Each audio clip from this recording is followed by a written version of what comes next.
Good morning. Today we are in Lent week. Who knows what week of Lent we're in? 5. Week 5 already. One more week of Lent, then resurrection. We're in this series called 40 Days to a New You. So we're about 2/3 of the way there. And hopefully the prayer is that at the end of these 40 days, you would feel new, transformed, filled with more peace and hope and love. That's what we're after here in this season of Lent as we prepare ourselves for resurrection. Now, today's sermon title, which I told you you're going to love, it's called You'll Shoot Your Eye Out, Kid.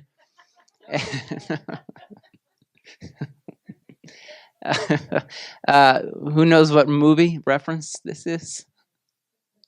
Christmas Story. Any thoughts about which story we're going to look at from the Bible? A Christmas Story. Well, no, not that one from the Bible. But what? Who knows which story? Come on. There's some. Can I say it? Okay, yeah, Elle can say it. David and Goliath. Yeah, it is. And you know what? I wasn't planning on doing this story as a part of this series, but then somehow I came across the fact that 40, our magic number for the series, is in this story. And I started thinking more about it, reading a little bit about it, and was like, oh, wow, this would actually make a really good sermon for what we're going to talk about, what we're talking about in Lent as we reflect and prepare and are transformed. Now, here is the reference that will ground our sermon this morning. It's in 1 Samuel chapter 17, verse 16. For how many days? I thought about doing a fill in the blank because, of course, by now we know we are looking at stories of what number? What's the magic number? 40. And what does 40 in the Bible symbolize? A new beginning, a new cycle, a time of testing, possibly, something starting afresh. So whenever you read, I will hammer this home for all 6 weeks. Whenever you read in the Bible 40, I want you to pause and remind yourselves there is something really, really important happening in this story. There's something for us to pay attention to. There's something that God is doing in the story that you're reading in the Bible, but it's also an invitation for what God wants to do in your life as well. Because for God, it's always about the new. We celebrate resurrection. We think about Jesus. It's all about the new life and resurrection. So the truth of resurrection, well, all throughout the Bible, you see the signs of it because what God did through Jesus is what God has been doing from the beginning of time and what God continues to do and desire for you in your life. So for how many days? 40 days, the Philistine, who knows his name? All right, we're tracking this morning. I guarantee you, if this had been next week when the coffee was here, you would have shouted it out even more. So for 40 days, the Philistine came forward every morning and evening and took his stand. Now, the question that I want to explore together this morning is, why has this story endured for so long? This is a story that has been around for thousands and thousands of years. People still talk about this story. Many, many stories are based on the same ideas and themes that we find in the David and Goliath story. You'll even hear people make a reference to it. Oh, this is like a David and Goliath thing. I feel like David up against Goliath. Have you ever felt there before? Where you feel like David and you are facing the Philistine, the giant, because we've all been there. We all know what it means to feel like the underdog. We all know what it feels like to feel inadequate in the face of that which we are facing. And so this story, some of the themes, it's about hope, it's about victory, it's about courage, it's about faith, it's about ultimate triumph, all things that if I were to guess, you desire for your life this morning and pretty much every single day of your life. Can anyone use a little more faith and hope, a little more courage, a little more triumph in their life, despite despair? Because we often fall into despair, especially if there's a giant that's been taunting you for 40 days. I mean, think about 10 days of a giant taunting you, let alone 40 days of every morning and evening the giant yelling, screaming, defying you. Despite seemingly insurmountable odds or inadequacy, feeling overwhelmed. What about fear? Anxiety? We ever fall prey to these ways of thinking, of believing? Yeah, this story, it's one of hope despite all that we are facing. And I think this is what it means to be human. And so this story, it is something that it still speaks to us today. And many, many people have picked up on this, people who read the Bible, but people who they aren't as enamored with the Bible, yet there's still something about this story, the truth of this story, that resonates with every single one of us. Now, let's look at the setup of the story so we understand the context and exactly what's going on. And I have a map for us. I'm kind of annoyed I couldn't find this map without casualenglishbible.com because this kind of messes up our picture here a little bit. So try to disregard that. I'm not savvy enough in order to delete that. But here we are. We are in Israel. And if we see right here, you see this little red line? The Valley of Elah. This is where our story this morning takes place. And what you'll notice, all these green dots, this is Israel's camp. And these blue dots right here, the Philistine camp. And so what happened was you have the valley in the middle.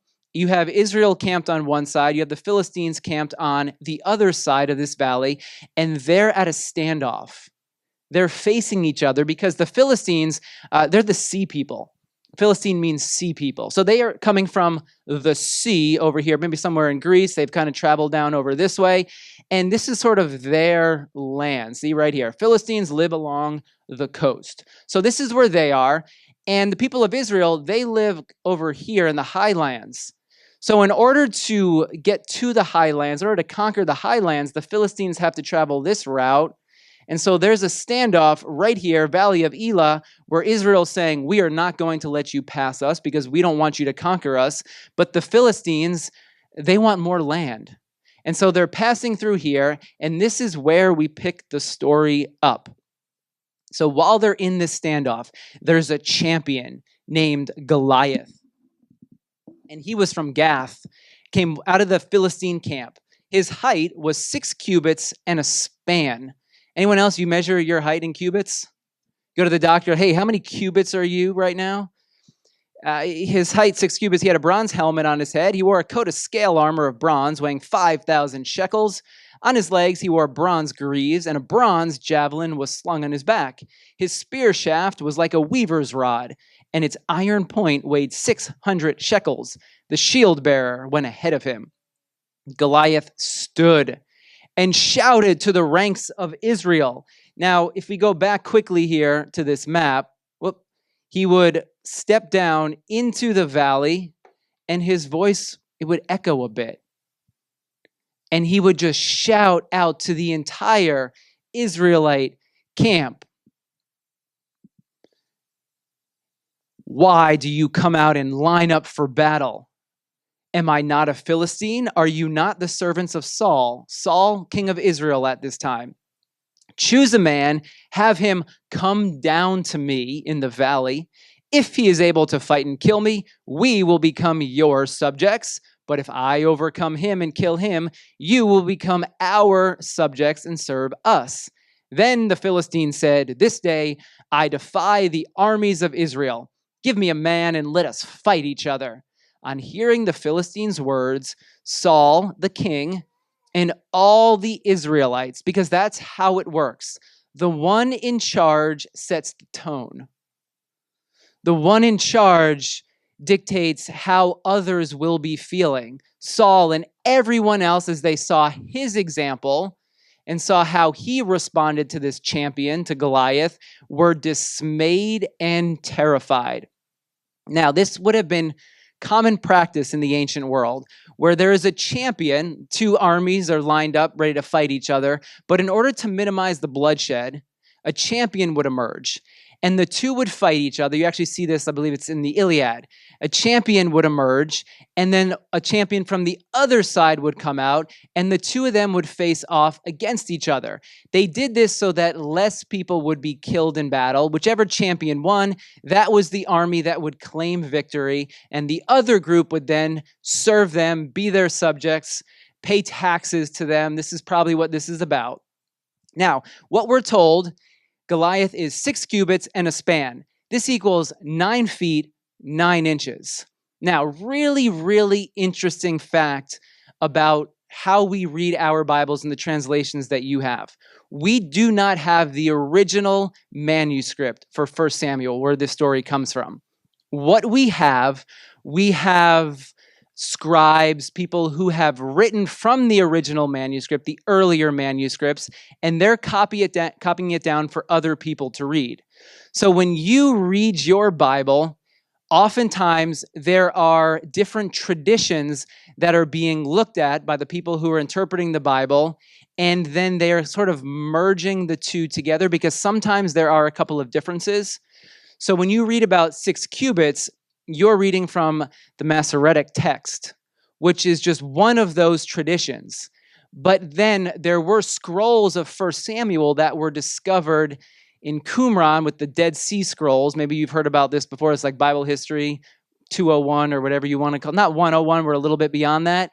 And these scrolls actually go back earlier than the Masoretic text, which is the translation that usually you have in your NIV.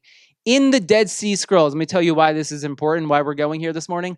In the Dead Sea Scrolls, Goliath's height is 6 feet 9 inches.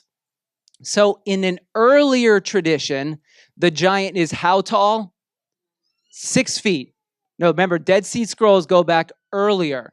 So in the earlier tradition of 1 Samuel, the giant is 6 feet 9 inches. In a later tradition, how tall is this giant? 9 feet 9 inches. Isn't that how it works with the giants we face? On day 1, the giant's 6 feet 9 inches. But by day 40, later on, the longer you face the giant, and we all have our different giants that we face. We all have different things that we're going through. We all have a reason to be fearful, to be anxious. And the longer we're in that place, the giant begins to grow. The giant becomes larger and stronger, more powerful, and we feel smaller, more powerless. Day 1, the giant's there, and you're like, oh my goodness, I don't know if I can do it. By day 40, you're just cowering in fear because it's like Groundhog Day. Again and again, as Goliath comes out and taunts the army, man, you're beaten down and you're battered. By day 40, you're wondering, will this ever end? Will the giant ever leave? Will we ever conquer? Will we ever move beyond the giant that we're facing? And then we're told specifically about Goliath's armor. And what's really interesting to me about his armor is that this was armor that came from all different parts of the world. There was his sword from somewhere in Asia. And then he was wearing armor that was of Hittite origin. Then there was Egyptian armor in there as well. And what we're being told in this story is that Goliath has the best of the best military technology of the day. Goliath has it on him. He has the best offensive weaponry and the best defensive weaponry. And it's not just from the Philistines, it's from every single part of the world in order to show this giant, Goliath, he's impenetrable. There's no way you will be able to defeat him because he has the best military technology around. So in the beginning of the story, he is being set up as a champion, but someone who is going to be really, really difficult to defeat. Now, 40 days, Philistine came forward every morning and evening and took his stand. This word, stand, I want you to remember this word. We're going to revisit it a little bit later in our sermon, but this is really, really important for understanding what's happening in the story. Took his stand. It comes from the Hebrew word yatsab. Can we say yatsab? All right, Hebrew scholars. And what this word means, the definition of it, in ancient Hebrew culture, standing, which is what Goliath did day after day for how many days? Often associated with readiness, respect, and attentiveness. The concept of standing also had spiritual implications, as it often related to one's posture before God, symbolizing faithfulness, obedience, and readiness to act according to divine will. When we meet Goliath, he is taking his stand. He is the faithful one. He is ready. He's prepared. He's obedient. And what are the Israelites doing? The ones who are supposed to be the ones who are faithful, obedient, ready. They are dismayed and terrified.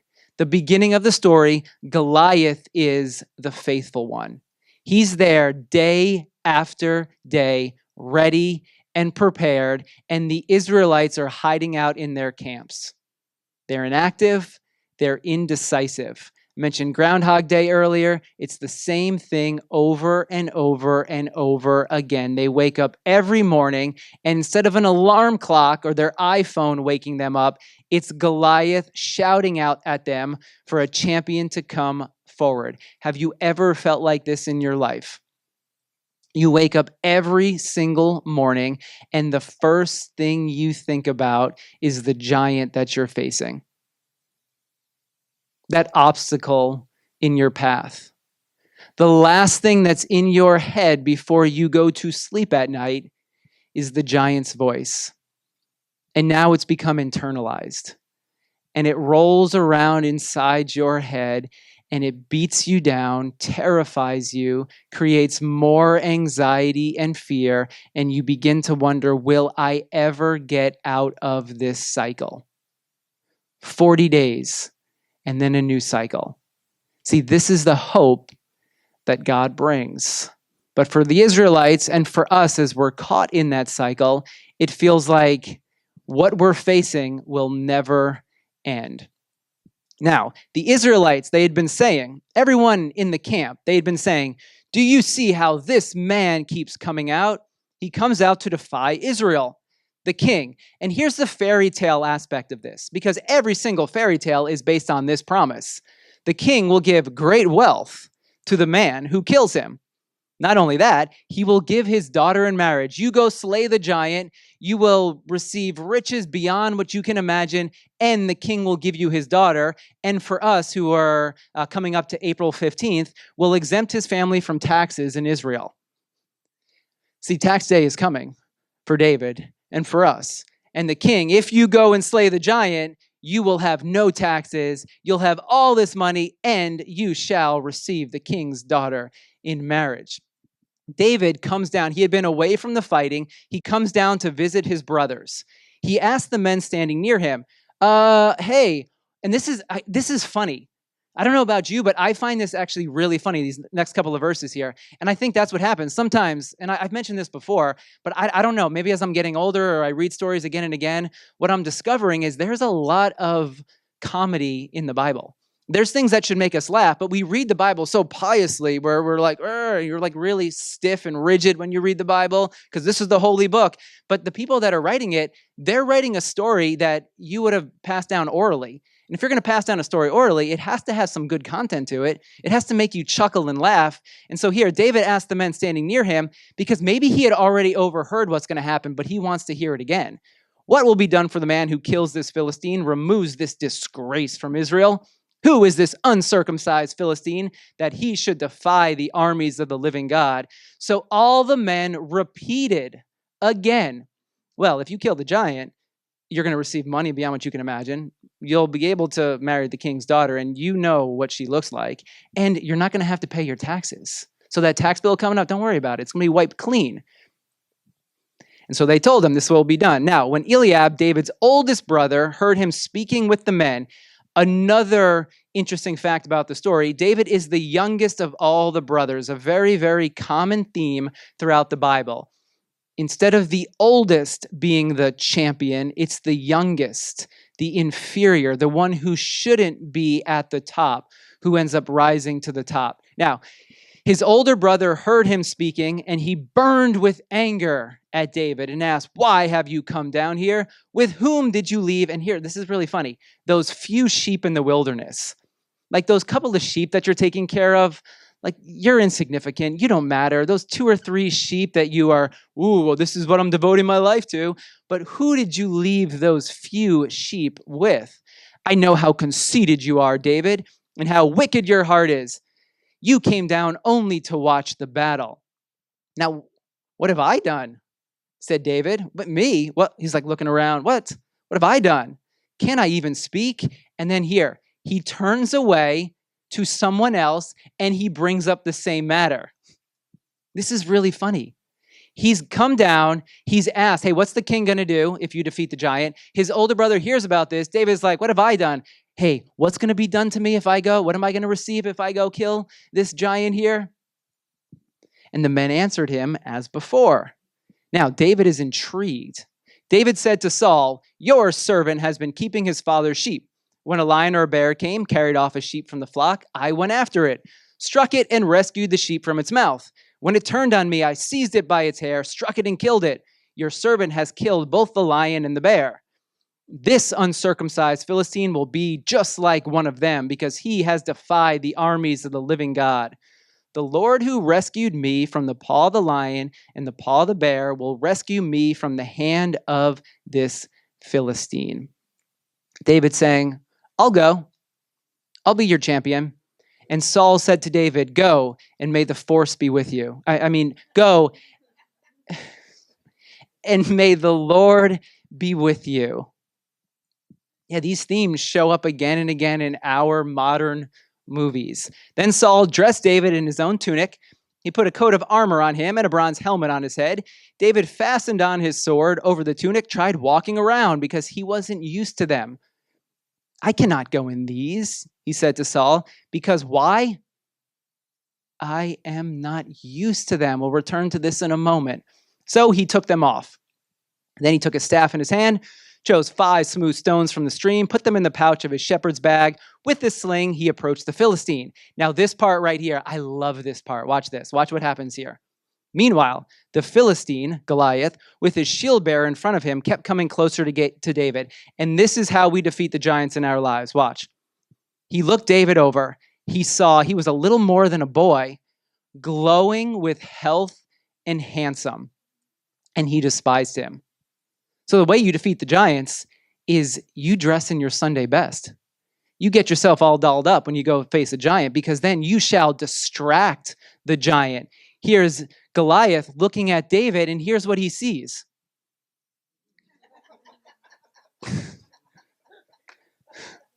Glowing with health and handsome. This is how David defeated Goliath. I had never seen that detail in the Bible before. I never saw it. But it made me laugh for a good 2 hours. I was thinking about it. That's what I did on a Tuesday morning. As the Philistine moved closer to attack him, obviously distracted by his good looks, David ran quickly toward the battle line to meet him. Reaching into his bag, taking out a stone, he slung it, struck the Philistine on the forehead.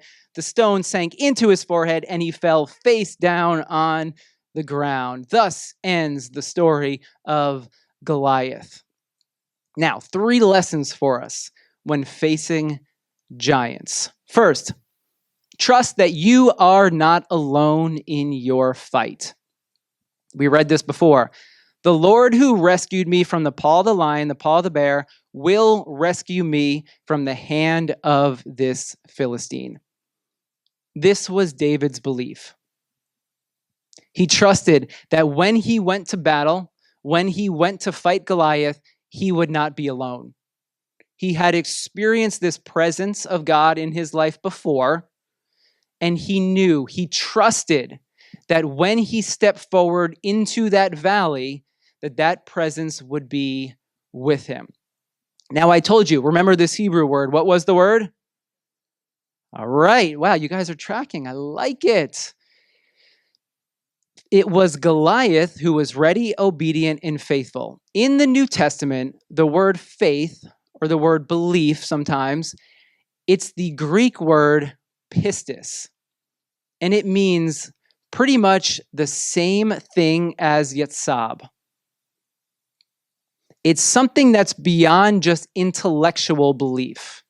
Because you can intellectually believe something, but when faith in the Bible is talked about, it's not just believing something in your head, but it's actually embodying that belief as well and stepping into it, doing something that supports, acting in a way that supports the beliefs that you're holding in your head. Let me give you an example.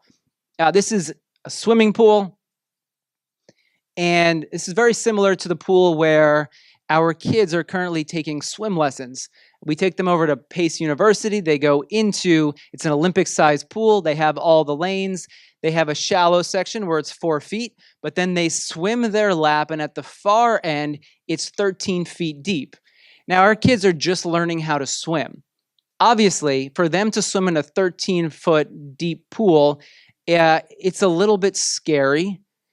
And we're not going to just throw them in there and just say, hey, try to swim in this section over here. But we leave them with an instructor. Faith, pistis, is us leaving our kids in the hands of the instructor. We're believing that they're going to be okay, but then we're not in the pool swimming next to them. That's not pistis. Pistis is believing something and then embodying it, acting upon it. So we entrust our kids to these instructors, and then we walk around the stairs up to the top, overlooking the swimming pool while they are doing their laps and learning how to swim. If we were to say, yeah, I believe that you're going to keep them safe, but stayed in the pool with them, that would not be faith. Faith is us saying, I believe you're going to keep them safe, and then acting in a way that embodies that belief by us standing away from the pool and allowing the instructors to then go and do their things. If David were to say, hey, I believe God will be with me, but then he stayed with all the other Israelites in the camp, dismayed and terrified, that would not be faith. He might intellectually believe that God will be with him, but he had to act on that belief as well. All the Israelites might have believed that God was with them, but none of the Israelites up until that point in the story had acted on that belief. So remember, the only one who had acted on the belief that they were going to conquer and triumph was Goliath, because he was the one day after day taking the stand. He was the one prepared and ready and obedient. No one in the story was obedient until David steps forward into the valley to fight Goliath. So what's the first truth, the first lesson in facing our giants? We trust that we are not alone in our struggle.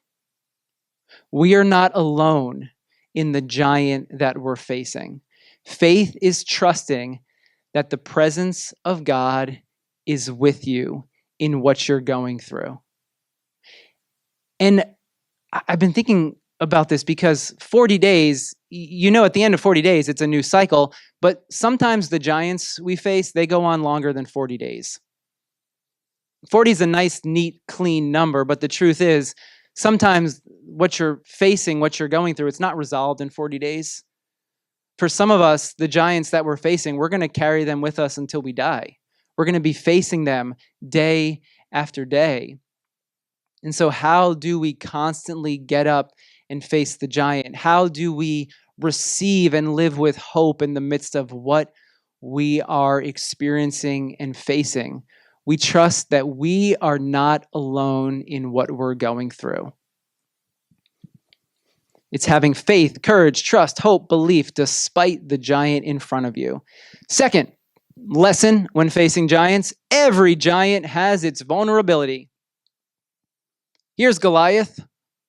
It's the best drawing I could find of him. If you notice, he is all decked out in armor. I was reading a commentary on this story, and there was a line that stood out to me, and I was trying to figure out, well, what does this mean? This is great, but what does it mean? And here's what it was. The astute reader will notice the one vulnerable spot in Goliath's armor was his forehead. You're hearing this armor that's being described, and he has everything, the best of the best offensive, the best defensive weaponry. He has everything. If you go up against Goliath with a sword, you're not going to win. If you fight Goliath on his terms, the way in which he was expecting, well, chances are David probably would have been slaughtered. But it was a perfectly thrown stone from a sling that took this giant down at the one vulnerable spot that he had, right here on his forehead. Every giant you're facing has its vulnerability. And it took a perfectly thrown stone in order to bring the giant down. And this meant that it required practice. David had to be prepared for this moment. So second lesson, every giant has its vulnerability, which leads us to our third lesson. Oh, well, first, of course, the Death Star you have to bring into this too, because every single giant has a weakness.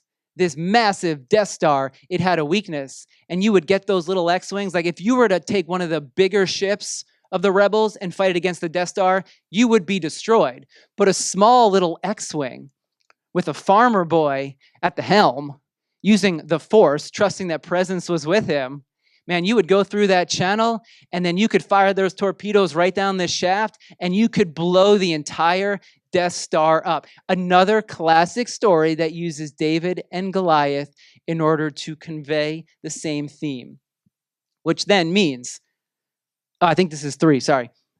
I misnumbered this one. You have been prepared to face and defeat whatever giant you find yourself up against.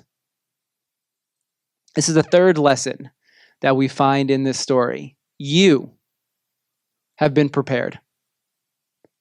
And you possess within you the power, the strength, and the courage to defeat whatever giant you find yourself facing. We read this before. Go, the Lord be with you. Saul dressed David in his armor. But David said, I'm going to take this off because why? I am not used to it. I haven't been trained in this. You've been trained this way. This has been your experience. This is what you have been prepared for, but my life has looked differently than yours. And I've been prepared differently than how you've been prepared. It's a difference of external versus internal strength. David possessed this internal strength that God had been building within him his entire life. If David tried taking on Saul's armor, as he did for a time, he would not have defeated Goliath because that armor belonged to someone else.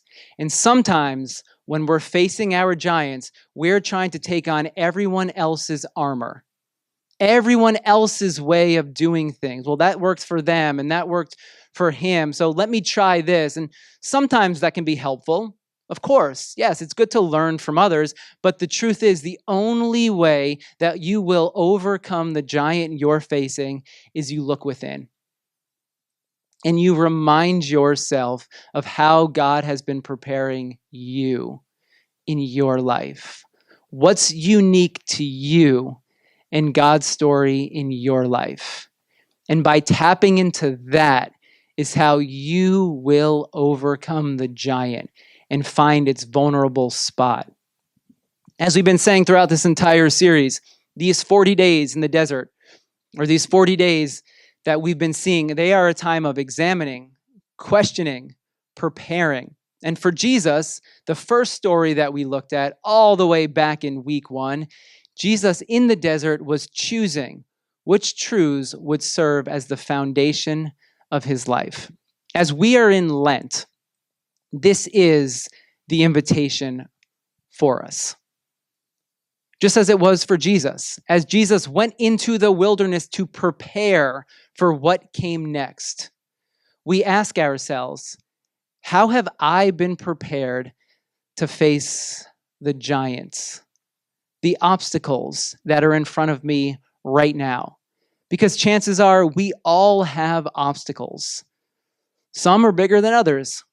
Some are at that 6 feet 9 inches, but others, man, you're looking at 9 feet 9 inches or 15 feet 9. It just keeps growing and growing. So the invitation of Lent is for us to reflect, to be silent, and to examine our inner selves